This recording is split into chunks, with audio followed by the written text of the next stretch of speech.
elaborations of what we do with our hands. So it's not obvious at all what dolphins do if they think, because what can they do with it? That's even reflected in our language. Can you grasp the problem? Well, exactly. Exactly that. Yeah. Can you get a grip on it? You know, can you get a handle on it? Absolutely. Can you handle that? That's all. That's all questions about competence. And so, so if you look at the animal kingdom, we judge animals by our standards. We are good at language and we're good at tool use, and that's our standards.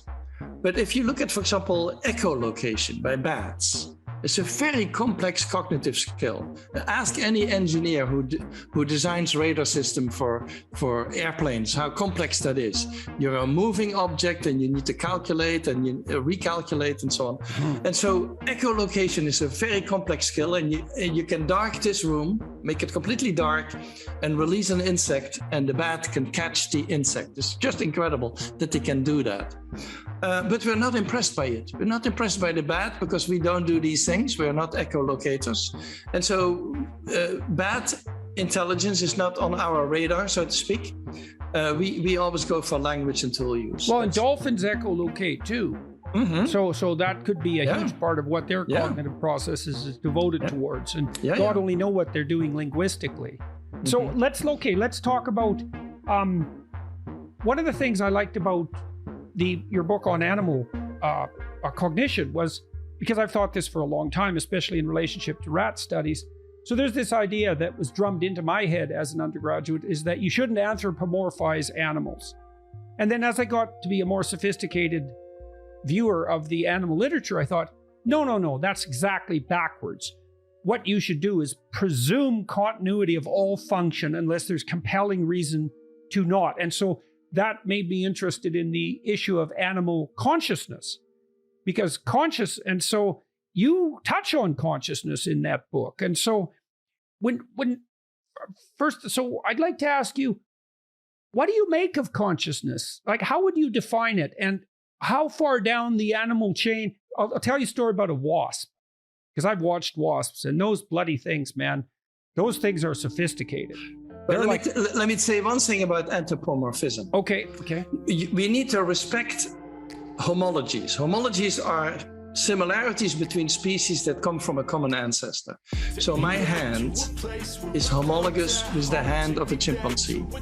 And so what the chimpanzee has, we don't call a paw or a claw, or no, we call it a hand, because we use the same terminology for homologous traits. The same is true for behavior. If I laugh, my laughing expression is very similar to that of a chimpanzee who is being tickled. We need to both call it laugh. When I was younger, people would say, why don't you call it vocalized panting? They wanted us to get away from the anthropomorphism, but I think anthropomorphism is useful, especially for species that have homologous traits. Right. Well, that's where it should be the assumption rather than the exception. So, and Panksepp showed that rats laugh too when you tickle them. They just do it ultrasonically. So that homology is extremely deep.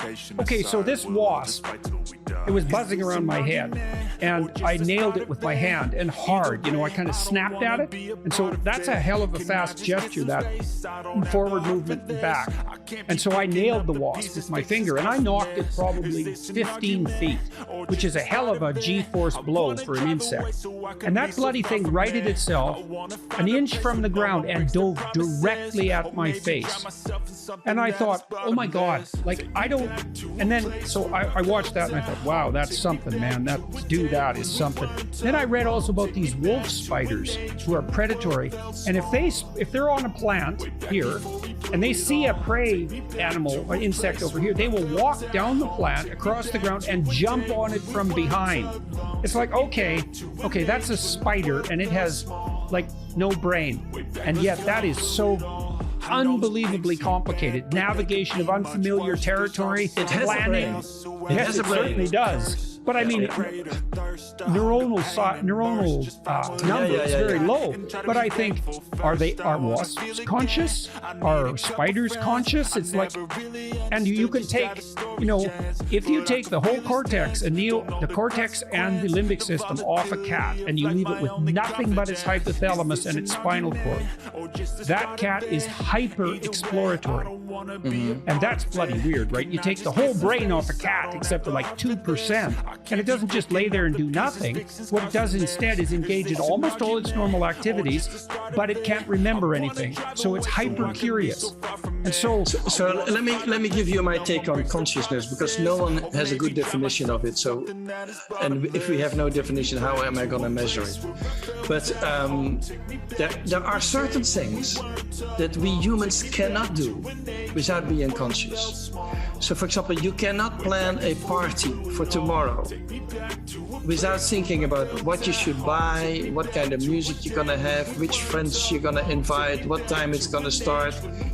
You have to be conscious of the process before you organize your party.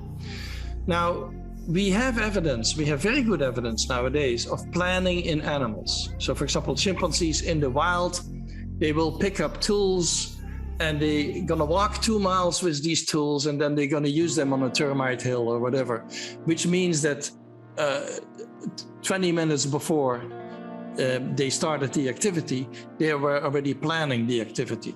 And so we also have experiments now. They have all sorts of experiments where you can give tools to animals that they can use only the next day, so to speak. So we have good evidence for planning now in animals. Now, if we cannot plan without being conscious, it would be unlikely that these animals can plan without being conscious. Because, of course, the process is going to be very similar to what we do. Okay, so I talked to Dr. Roger Penrose about consciousness, and he believes it's non-computational and non-algorithmic. And the reason he believes that in part is because the horizon of the future differs unpredictably from the past. That's the problem of induction. And so he thinks that consciousness is a tool that we use to solve the problem of true unpredictability. And so your association of consciousness with future planning seems to me both dead on and in keeping with that idea. And so then, okay, how far down the chain of animal existence do you think that consciousness extends? So consciousness is, I think, a subcategory. The bigger category that we use usually is sentience. You must have heard about sentience. Is the ability to experience positive or negative experiences. And sentience probably goes back all the way to insects. That emotional sentience as well, because it's associated with approach and avoidance, right? So it's really old. Yeah. So maybe as soon as you get a nervous system that can represent embodied movement, you get something akin to the emotions of approach and avoidance, and then maybe something akin to sentience at that point. Yeah,